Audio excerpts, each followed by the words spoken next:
علماء ہے وارثین انبیاء، دامن ان کا سب آؤ تھام لیں، یہ بانٹتے ہیں علم کی میراث، جنت کے ان سے آؤ دام لیں۔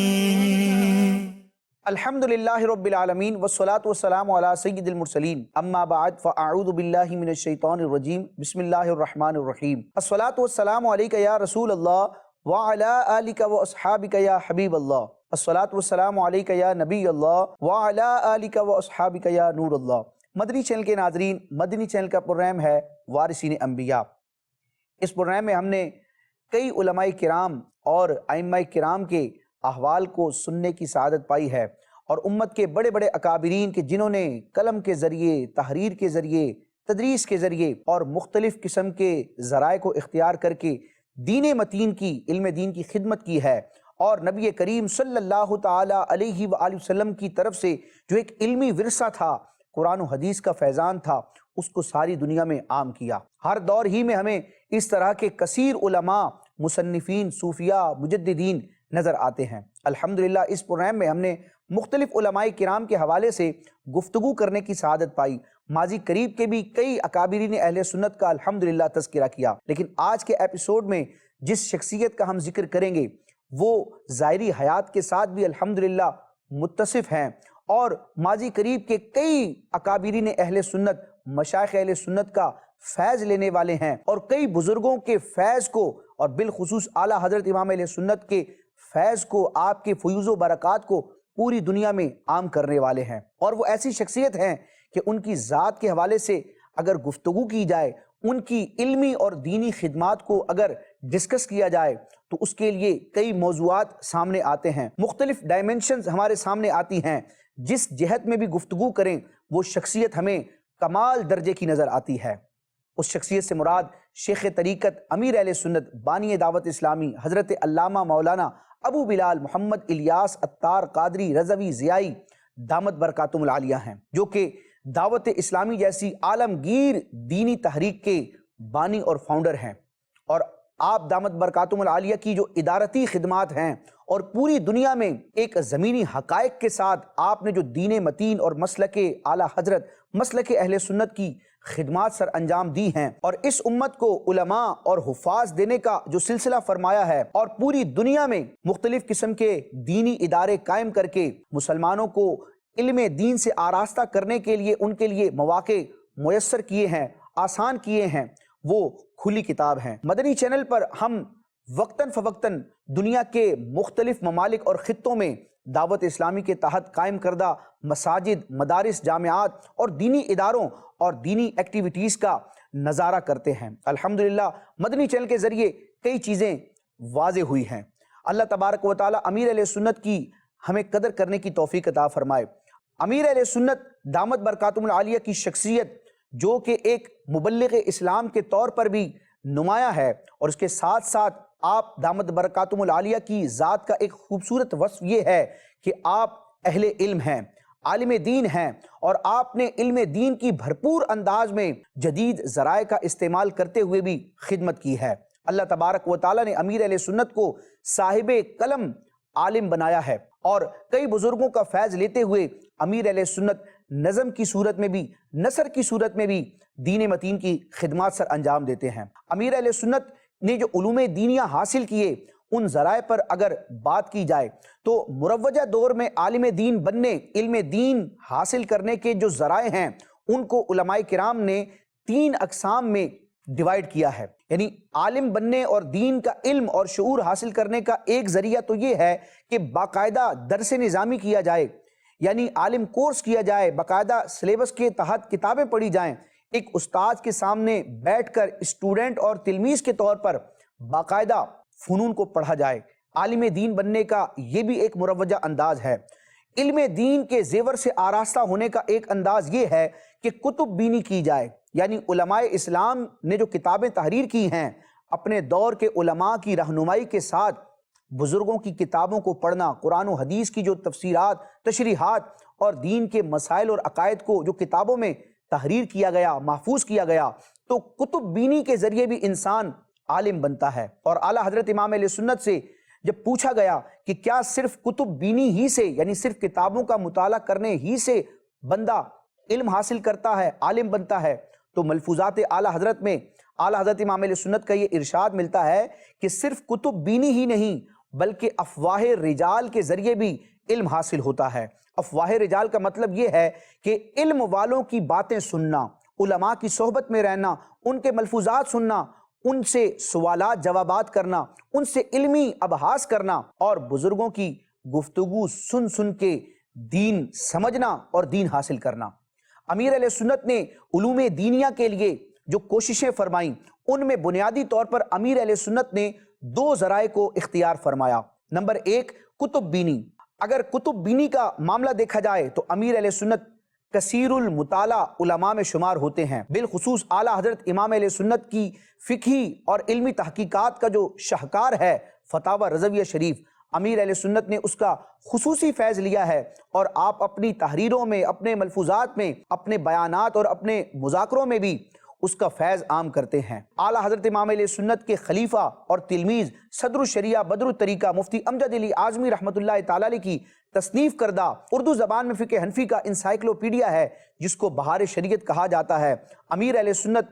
کثرت سے اس کتاب کا مطالعہ بھی کرتے ہیں، اس کی ترغیب بھی دلاتے ہیں، اور بارہا امیر اہل سنت کے بیانات میں، مدنی مذاکروں میں دیکھنے والوں نے دیکھا کہ کئی ایسے علمی نکتے، کئی ایسی باتیں کہ جو بڑے بڑے علماء کی توجہ میں بعض اوقات نہ آتی، لیکن امیر اہل سنت ان کی طرف بھی توجہ دلاتے۔ اور امیر اہل سنت مختلف مواقع پر فتاوی رضویہ شریف اور بہار شریعت اور اس طرح جو دیگر علماء اہل سنت کی کتابیں ہیں ان کے ریفرنسز پیش فرماتے ہیں۔ تو امیر اہل سنت نے کتب بینی کے ذریعے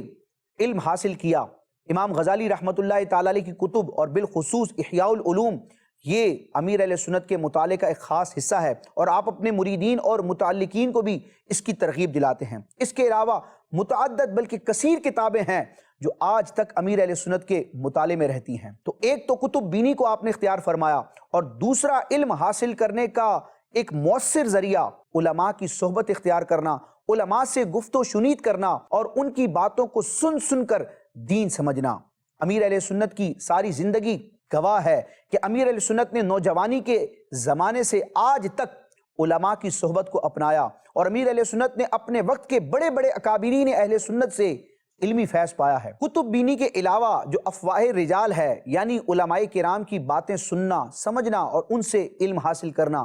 اس طریقے کو بھی امیر اہل سنت نے بخوبی اختیار فرمایا ہے۔ آپ دامت برکاتہم العالیہ کی جوانی کا زمانہ ہو یا آج تک معمر ہونے کے باوجود، امیر اہل سنت کی یہ عادت ہے، آپ کے مزاج کا یہ حصہ ہے کہ آپ علماء کی صحبت کو اختیار کرتے ہیں، علماء کرام سے علمی ابحاث کرتے ہیں اور ان سے گفت و شنید کا سلسلہ رکھتے ہیں۔ اور امیر اہل سنت نے اپنے وقت کے بڑے بڑے اکابرین جو برے صغیر کے بڑے بڑے علماء شمار کیے جاتے ہیں، اپنے فن کے ماہرین شمار کیے جاتے ہیں، امیر اہل سنت نے ان سے اکتساب فیض کیا ہے۔ کئی علماء کرام نے امیر اہل سنت کے کردار، آپ کے ذوق مطالعہ، آپ کے دین کی خدمت کرنے کے طریقے کو سراہا بھی، اور تحریری طور پر بھی اور تقریری طور پر بھی اپنے خوبصورت تاثرات دیے ہیں۔ امیر اہل سنت نے جن علماء سے اکتساب فیض کیا ہے، علم دین حاصل کیا ہے، ان میں سر فہرست نام آتا ہے مفتی اعظم پاکستان مفتی وقار الدین قادری رضوی رحمۃ اللہ تعالی علیہ کا، جو کہ دارالعلوم امجدیہ میں بطور مفتی بھی تشریف فرما تھے، اور ان کا مزار بھی آج دارالعلوم امجدیہ میں موجود ہے۔ امیر اہل سنت نے اپنی زندگی کے تقریباً 22 سال مفتی اعظم پاکستان مفتی وقار الدین قادری رضوی رحمۃ اللہ تعالی علیہ کے ساتھ یوں گزارے ہیں کہ جس طرح ایک استاذ اور شاگرد ہوتا ہے۔ امیر اہل سنت نے تقریباً 22 سال ان کی صحبت پائی اور ان سے علم دین کا خزانہ حاصل کیا، اور پھر مفتی اعظم پاکستان مفتی وقار الدین قادری رضوی رحمۃ اللہ تعالی علیہ نے امیر اہل سنت کو اپنی خلافت بھی عطا فرمائی۔ یعنی امیر اہل سنت کو جو دیگر مشائخ سے خلافت حاصل ہے، تو ان میں آپ کے استاذ مفتی اعظم پاکستان مفتی وقار الدین قادری رضوی رحمۃ اللہ تعالی علیہ بھی شامل ہیں۔ امیر اہل سنت نے خوب فقہی استفادہ ان سے کیا ہے، اور مفتی صاحب نے اپنی تحریروں میں بھی اس چیز کا ذکر کیا ہے، اور امیر اہل سنت کا جو کردار ہے اور مسلک اہل سنت کے لیے اور دین کے لیے آپ کی جو خدمات ہیں اور اسلامی عقائد و نظریات پر جو امیر اہل سنت کی پختگی ہے، اس کو بھی مفتی صاحب نے ذکر کیا ہے۔ چنانچہ مفتی اعظم پاکستان مفتی وقار الدین رضوی رحمۃ اللہ تعالی علیہ نے اپنے فتاوی میں ایک مقام پر جب امیر اہل سنت کے بارے میں ایک سوال کیا گیا تو آپ رحمۃ اللہ تعالی علیہ نے امیر اہل سنت کا یعنی اپنے اس چہیتے شاگرد اور اپنے خلیفہ کا ذکر کرتے ہوئے ارشاد فرمایا کہ دعوت اسلامی کے بانی مولوی الیاس قادری کو میں تقریباً 22 سال سے جانتا ہوں۔ مدنی چینل کے ناظرین، پہلے کے دور میں جو بہت بڑا عالم ہوتا تھا اس کو مولوی کے لقب سے ٹائٹل سے یاد کیا جاتا تھا، جیسے کہ اعلیٰ حضرت امام اہل سنت کے نام کے ساتھ بھی مولوی کا لفظ تحریر کیا جاتا تھا، یعنی اس دور میں ایک بڑے عالم کو علامہ کہا جاتا ہے۔ تو پچھلے دور میں علماء کرام بہت علم والی شخصیت کو مولوی کے لقب سے یاد کیا کرتے تھے، تو اسی عرف کے اور اسی لب و لہجے کے مطابق مفتی وقار الدین قادری رضوی رحمۃ اللہ تعالی علیہ نے اپنے اسی دور کے لب و لہجے اور اسی اصطلاح کا گویا کہ استعمال کرتے ہوئے اپنے شاگرد خاص اور خلیفہ خاص امیر اہل سنت کا ذکر کرتے ہوئے تحریر فرمایا کہ دعوت اسلامی کے بانی فاؤنڈر مولوی الیاس قادری کو میں تقریباً 22 سال سے جانتا ہوں، وہ برابر میرے پاس آتے جاتے رہتے تھے۔ یعنی یہ مفتی صاحب خود اس بات کی گویا کہ گواہی دے رہے ہیں کہ امیر اہل سنت مولانا الیاس قادری رضوی دامت برکاتہم العالیہ تقریباً 22 سال سے میرے پاس آتے جاتے رہے، اور 22 سال کی ملاقات میں کیا ہوتا تھا؟ آپ فرماتے ہیں اور مسائل پوچھ پوچھ کر ہی وہ مولوی بنے۔ یعنی امیر اہل سنت کو جو علم دین رب تبارک و تعالیٰ نے عطا فرمایا تو دنیاوی ظاہری اسباب کے اعتبار سے بہت بڑا سبب یہی تھا کہ آپ مفتی صاحب اور دیگر علماء اہل سنت کی صحبت میں رہا کرتے، ان سے علمی استفادہ کرتے رہتے، سوالات و جوابات کا سلسلہ ہوتا، اور اس طرح امیر اہل سنت کا سینہ علوم دینیہ سے مزین ہوا۔ مفتی صاحب فرماتے ہیں اور مسائل پوچھ پوچھ کر ہی وہ مولوی بنے۔ آگے آپ فرماتے ہیں اور میں نے ان کو خلافت بھی دی، وہ میرے خلیفہ بھی ہیں۔ یعنی مفتی صاحب فرماتے ہیں کہ میں نے امیر اہل سنت کو مولانا الیاس عطار قادری رضوی دامت برکاتہم العالیہ کو اپنی خلافت عطا فرمائی ہے، یہ میرے خلیفہ ہیں۔ اور پھر امیر اہل سنت کا جو اسلامی عقائد و نظریات کے اعتبار سے پختگی کا معاملہ ہے اس کی گواہی دیتے ہوئے مفتی صاحب فرماتے ہیں ان کے سنی ہونے میں کوئی شبہ نہیں ہے، پکے سنی ہیں۔ یعنی کہ امیر اہل سنت کا اہل سنت کے عقائد و نظریات پر مستقیم اور کاربند رہنا اور مضبوط رہنا، اس کی گواہی وہ شخصیت دے رہے ہیں جن کو علمی اعتبار سے مفتی اعظم پاکستان کا ٹائٹل دیا جاتا ہے، اور وہ شخصیت جنہوں نے امیر اہل سنت کو تقریباً 22 سال قریب سے دیکھا ہے، اتنی معمر اور اتنی بزرگ شخصیت کہہ رہی ہے کہ امیر اہل سنت مولانا الیاس قادری پکے سنی ہیں، ان کے سنی ہونے میں کوئی شک نہیں۔ اور چونکہ اعلیٰ حضرت امام اہل سنت سے امیر اہل سنت کا ایک قلبی لگاؤ ہے، ایک محبت کا اور عقیدت کا معاملہ ہے، اس کی گواہی دیتے ہوئے بھی مفتی وقار الدین قادری رضوی رحمۃ اللہ تعالی علیہ تحریر کرتے ہیں اعلیٰ حضرت رضی اللہ تعالی عنہ کے شیدائی ہیں، یعنی میرے خلیفہ اور میرے شاگرد مولانا الیاس عطار قادری پکے سنی بھی ہیں اور امام اہل سنت اعلیٰ حضرت کے گرویدہ بھی ہیں، شیدائی بھی ہیں، اور انہی کے فیض کو عام کرنے والے ہیں۔ مدنی چینل کے ناظرین، امیر اہل سنت کے حوالے سے وقت کے بڑے بڑے اکابرین نے اپنے خوبصورت تاثرات کا اظہار فرمایا ہے۔ انہی بزرگوں میں سے ایک عظیم ہستی جو استاذ العلماء والفقہاء ہیں، جن کو دنیا مفتی عبد القیوم ہزاروی رحمۃ اللہ تعالی علیہ کے نام سے یاد کرتی ہے، وہ بھی امیر اہل سنت کی تعریف فرماتے ہیں اور حوصلہ افزائی کے طور پر امیر اہل سنت کی دینی خدمات کو تحریر فرماتے ہیں۔ اسی طرح رئیس التحریر علامہ ارشد القادری رحمۃ اللہ تعالی علیہ نے بھی اپنی تحاریر میں امیر اہل سنت کا ذکر فرمایا، اور ایک مقام پر رئیس التحریر علامہ ارشد القادری رحمۃ اللہ تعالی علیہ نے فرمایا کہ یہ حقیقت ہے کہ مولانا الیاس عطار قادری نے دنیا میں ایک انقلاب برپا کر دیا ہے۔ وقت کے بڑے بڑے اکابرین نے آپ کی حوصلہ افزائی فرمائی اور اکابرین اہل سنت کی شفقتوں کے ساتھ امیر اہل سنت آگے بڑھتے رہے۔ آپ دامت برکاتہم العالیہ نے دعوت اسلامی تنظیم کی بنیاد رکھ کر پوری دنیا میں سنتوں کو، شریعت کو اور قرآن و سنت کے فیض کو عام کرنے کے لیے عملی کام شروع کیا، امت کو مبلغین کی ایک فوج عطا کی، پھر آہستہ آہستہ دعوت اسلامی کے تحت کئی شعبہ جات بنتے چلے گئے، جن میں سر فہرست علمی شعبے بھی ہیں کہ جن میں حافظ پروڈکشن، عالم پروڈکشن، مفتی پروڈکشن، اور اس کے ساتھ ساتھ ایک عظیم علمی تحقیقی ادارہ المدینہ العلمیہ یعنی کہ اسلامک ریسرچ سینٹر، اس کا قیام فرمایا، اور اس کے ساتھ مسلمانوں کی شرعی رہنمائی کے لیے ایک تحقیقی ادارہ دارالفتہ اہل سنت کے نام سے آپ نے قائم فرمایا، اور ان اداروں کے تحت کثیر علماء کرام اور مفتیان کرام دور جدید کے ذرائع کا استعمال کرتے ہوئے علم دین کی شمع کو فروزاں کر رہے ہیں۔ امیر اہل سنت نے صرف ادارے قائم ہی نہیں فرمائے، صرف علماء پروڈکشن ہی نہیں کیا، بلکہ امیر اہل سنت نے رب تبارک و تعالیٰ کی طرف سے عطا کردہ ان علوم کا اظہار کرتے ہوئے اور ان علوم سے لوگوں کو مستفیض کرنے کے لیے اعلیٰ حضرت امام اہل سنت اور اکابرین و مشائخ اہل سنت کے فیض کو تحریری صورت میں بھی عام کرنے کے لیے امیر اہل سنت نے قلم کا خوبصورت استعمال فرمایا۔ امیر اہل سنت کا شمار صاحب قلم علماء میں ہوتا ہے۔ آپ دامت برکاتہم العالیہ نے نثر کی صورت میں بھی کئی کتابیں، کئی رسائل، کئی مکتوبات تحریر کیے ہیں، اور نظم کی صورت میں بھی، اشعار کی صورت میں بھی آپ نے نبی کریم علیہ الصلوۃ والسلام کی مدح سرائی کی ہے، صحابہ کرام اہل بیت اطہار کے مناقب لکھے ہیں، رب تبارک و تعالیٰ کی عظمتوں کا بیان کیا ہے، مناجات تحریر کی ہیں، اور ذکر مدینہ اور فکر مدینہ اور عشق مدینہ کے حوالے سے بھی آپ نے نظم کی صورت میں خوبصورت کام کیا ہے۔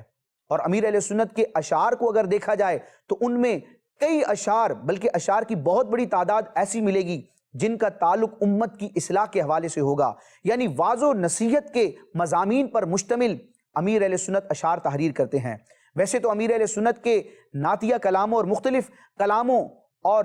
اشعار کے مجموعے چھپے ہیں، لیکن آپ کے اشعار اور کلاموں کا ایک ضخیم مجموعہ جو مکتبۃ المدینہ سے شائع ہوا ہے، اس کو وسائل بخشش کے نام سے پہچانا جاتا ہے۔ یہ ہارڈ کاپی میں بھی موجود ہے، اور باقاعدہ جو دعوت اسلامی کے تحت آئی ٹی کے شعبے کے تحت ایک اپلیکیشن ہے، نعت اپلیکیشن، اس میں بھی یہ وسائل بخشش موجود ہے۔ سرچنگ آپشن کے ذریعے ان اشعار اور ان کلاموں سے استفادہ کیا جا سکتا ہے۔ اللہ تبارک و تعالیٰ نے امیر اہل سنت کو شاعری کی دنیا میں بھی ایسا مقام عطا فرمایا ہے کہ آپ کے ایک نہیں کئی کلام ایسے ہیں جو پوری دنیا میں پڑھے جاتے ہیں۔ ایک کلام تو بڑا مشہور ہے جو دنیا میں بہت زیادہ پڑھا جاتا ہے، مجھے در پہ پھر بلانا مدنی مدینے والے، تاجدار حرم وہ نگاہ کرم۔ اسی طرح امیر اہل سنت کے کئی کلام ہیں جو عرصہ دراز سے محافل میں پڑھے جاتے ہیں۔ امیر اہل سنت صاحب قلم عالم ہیں تو آپ نے تصنیفی کام بھی فرمایا۔ اگر امیر اہل سنت کی کتابوں کی بات کی جائے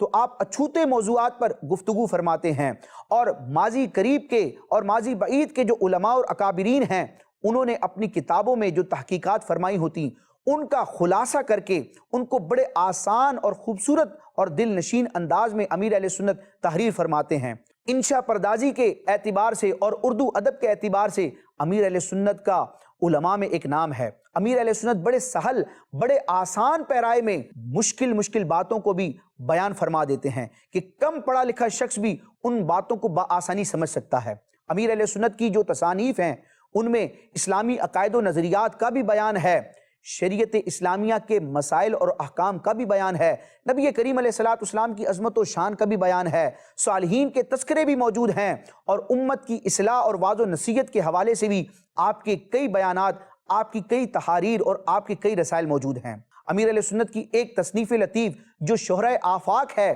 جو بلا مبالغہ کئی مرتبہ چھپ چکی ہے اور لاکھوں کی تعداد میں چھپ کر دنیا کے مختلف خطوں تک پہنچ چکی ہے، جسے فیضان سنت کہا جاتا ہے۔ یہ انتہائی شاندار اور خوبصورت کتاب ہے، اور اس کے تحت پھر امیر علیہ سنت نے کئی ابواب، چیپٹرز قائم فرمائے ہیں۔ بسم اللہ شریف کے فضائل پر آپ کی پوری کتاب ہے، پورا چیپٹر ہے فیضان بسم اللہ۔ کھانے کے آداب کہ انسان کو کھانا کیسے ہے، پینا کیسا ہے، نبی کریم علیہ الصلوۃ والسلام کی تعلیمات، آپ کی سیرت اس حوالے سے کیا رہنمائی کرتی ہے۔ امیر علیہ سنت نے اردو زبان میں آداب طعام کے نام سے خوبصورت کتاب تحریر فرمائی ہے۔ امیر علیہ سنت نے رمضان کے فضائل، اس کے شرعی مسائل کے حوالے سے خوبصورت اردو کا انسائکلوپیڈیا تحریر فرمایا ہے، جس کو فیضان رمضان کے نام سے یاد کیا جاتا ہے۔ یہ فیضان سنت کے باب کے طور پر بھی ہے، چیپٹر کے طور پر بھی ہے، اور الگ سے بھی یہ ملتی ہے۔ اسی طرح امیر علیہ سنت نے فرائض علوم کے حوالے سے کئی کتابیں تحریر فرمائی ہیں، نماز کے شرعی مسائل اور احکام کے حوالے سے آپ کی کئی تصانیف ہیں۔ ایک کتاب آپ نے تحریر فرمائی نماز کے احکام، اسلامی بہنوں یعنی خواتین کے نماز پڑھنے کے جو مسائل ہیں اس کے حوالے سے آپ نے الگ ایک کتاب تحریر فرمائی ہے۔ پھر فیضان سنت کا ایک مستقل باب فیضان نماز کے نام سے موجود ہے، جس میں نماز کے فضائل، اس کی برکات اور نہ پڑھنے کی وعیدات کو آپ نے خوبصورت انداز میں تحریر فرمایا ہے۔ پھر ایمان کی حفاظت کے حوالے سے چونکہ امیر اہل سنت کی گفتگو، آپ کی تحاریر یہ شاہد ہے کہ آپ ایمان کی بڑی فکر کرتے ہیں اور لوگوں کو بھی اس کی ترغیب دلاتے ہیں کہ ہمیں اپنے ایمان کی حفاظت کرنی ہے، سلب ایمان سے رب تبارک و تعالیٰ کی پناہ مانگنی ہے۔ تو امیر اہل سنت نے ایک خوبصورت علمی تصنیف تیار فرمائی ہے جسے کفریہ کلمات کے بارے میں سوال جواب کے نام سے یاد کیا جاتا ہے۔ مدنی چینل کے ناظرین، اگرچہ یہ اردو زبان میں کتاب موجود ہے، لیکن اردو زبان میں اس انداز کی کوئی کتاب پہلے لکھی گئی ہو اس کے علاوہ بظاہر کوئی نظر نہیں آتی۔ کئی علماء کی تحقیقات کو آپ نے اس میں ذکر کیا ہے، اور بندے نے اپنے ایمان کو کس طرح محفوظ رکھنا ہے، اور کون سی وہ باتیں ہیں، کون سے وہ افعال ہیں، کون سی وہ چیزیں ہیں جن کی وجہ سے بندے کا ایمان سلب ہو سکتا ہے، برباد ہو سکتا ہے۔ امیر اہل سنت نے ان تمام باتوں کو اس کتاب میں تحریر کیا۔ پھر اسلامی پردہ، خواتین کے لیے جو چادر اور چار دیواری کا درس اسلام نے دیا ہے، ان کی عصمت کو، ان کی عفت کو قائم رکھنے کے لیے، محفوظ رکھنے کے لیے دین اسلام کی جو پردے کی تعلیمات ہیں تو ان کو اجاگر کرنے کے لیے امیر اہل سنت نے ایک تفصیلی کتاب تحریر کی ہے، پردے کے بارے میں سوال جواب۔ پھر حج و عمرہ کے لیے جو عاشقان رسول پوری دنیا سے حرمین طیبین کی طرف متوجہ ہوتے ہیں، حاضر ہوتے ہیں، تو وہاں جا کر حج اور عمرے کی ادائیگی کیسے کرنی ہے، ان عبادات کو، ان مناسک کو ادا کیسے کرنا ہے، تو امیر اہل سنت نے اس حوالے سے بھی تصنیفی کام فرمایا ہے۔ رفیق الحرمین کے نام سے آپ کی ایک شاندار کتاب ہے جس میں حج و عمرہ کا مکمل طریقہ موجود ہے، شرعی مسائل موجود ہیں، سوالات و جوابات اور جدید دور کے اعتبار سے جو مسائل ہوتے ہیں امیر اہل سنت نے بڑے خوبصورت انداز میں ان کو بیان فرمایا ہے۔ اور عمرے کے طریقے پر آپ کی الگ سے کتاب ہے رفیق المعتمرین، یعنی امیر اہل سنت کے رسائل اور کتابوں ہی کو اگر دیکھا جائے، ان کے موضوعات ہی کو دیکھا جائے تو پتہ چلتا ہے کہ امیر اہل سنت نے قلم کے ذریعے، تحریر کے ذریعے دین کی کیسی خدمت فرمائی ہے۔ مدنی چینل کے ناظرین، امیر اہل سنت کی تمام تر تصانیف اور تحاریر کی ایک خوبصورتی اور انفرادیت یہ بھی ہے کہ عقائد کا مسئلہ ہو، نظریات کا مسئلہ ہو، شرعی مسائل کا معاملہ ہو، تصوف کی بات ہو، نصیحت کی بات ہو، اخلاقیات کی بات ہو،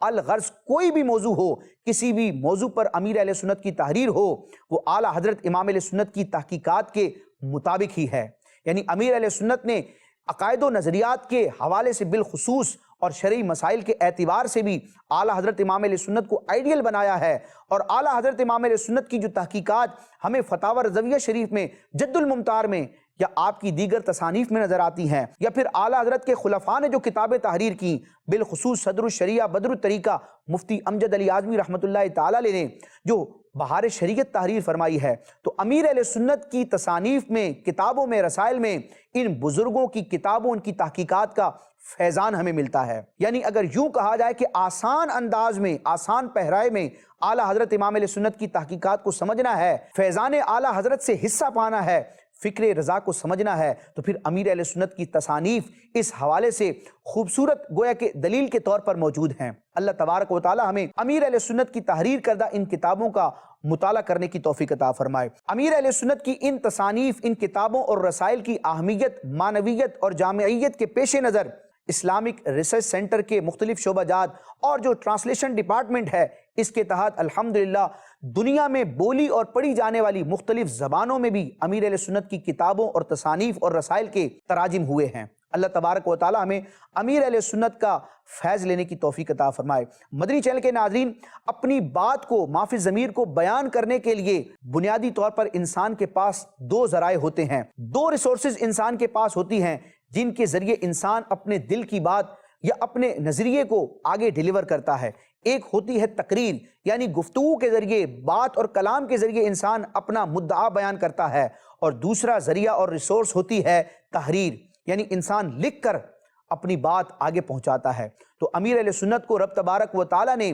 قادر الکلامی بھی عطا فرمائی ہے۔ آپ شاندار انداز میں گفتگو بھی فرماتے ہیں، تو آپ نے تقریر اور بیان کے ذریعے بھی دین متین کی خدمت کی ہے، علوم دینیہ کو مزید آگے بڑھایا ہے۔ قرآن و سنت کے فیض کو پوری دنیا میں عام فرمایا ہے، اور تحریر کے ذریعے، اور تحریر میں بھی دو شعبے ہوتے ہیں، نظم اور نثر۔ امیر اہل سنت نے تحریر کے میدان میں بھی نظم اور نثر دونوں کا استعمال کرتے ہوئے دین متین کی، مسلک اہل سنت کی اور تحقیقات اعلیٰ حضرت کی وہ خدمت کی ہے کہ ساری دنیا میں بڑے بڑے علماء امیر اہل سنت کی کتابوں کا جب مطالعہ کرتے ہیں تو امیر اہل سنت کو سراہتے ہیں اور بڑی تحسین کرتے ہیں، اور اپنے متوسلین کو اور عوام اہل سنت کو، مسلمانوں کو اس کی ترغیب بھی دلاتے ہیں کہ امیر اہل سنت کی کتابوں کا مطالعہ کرنا فکر رضا کو سمجھنے کا انتہائی آسان اور مؤثر ذریعہ ہے۔ مدنی چینل کے ناظرین، اللہ تبارک و تعالی ہمیں امیر اہل سنت کے فیوز و برکات سے حصہ پانے کی توفیق عطا فرمائے، اور آپ کی تحاریر کے ساتھ ساتھ آپ جو مدنی مذاکرہ فرماتے ہیں، اپنے ملفوظات، ارشادات اور اپنے زندگی کے تجربات بیان کرتے ہیں، اللہ تبارک و تعالی ان مدنی مذاکروں سے بھی ہمیں فیض پانے، علم سیکھنے، اپنی اصلاح کرنے اور اپنی نالج میں اضافہ کرنے کا رب تبارک و تعالی ہمیں شرف عطا فرمائے، بزرگوں کی قدر کرنے کی توفیق عطا فرمائے، آمین بجاہ النبی الامین صلی اللہ تعالی علیہ وسلم۔ مدنی چینل دیکھتے رہیے۔ علماء ہے وارثین انبیاء، دامن ان کا سب آؤ تھام لیں، یہ بانٹتے ہیں علم کی میراث، جنت کے ان سے آؤ دام لیں۔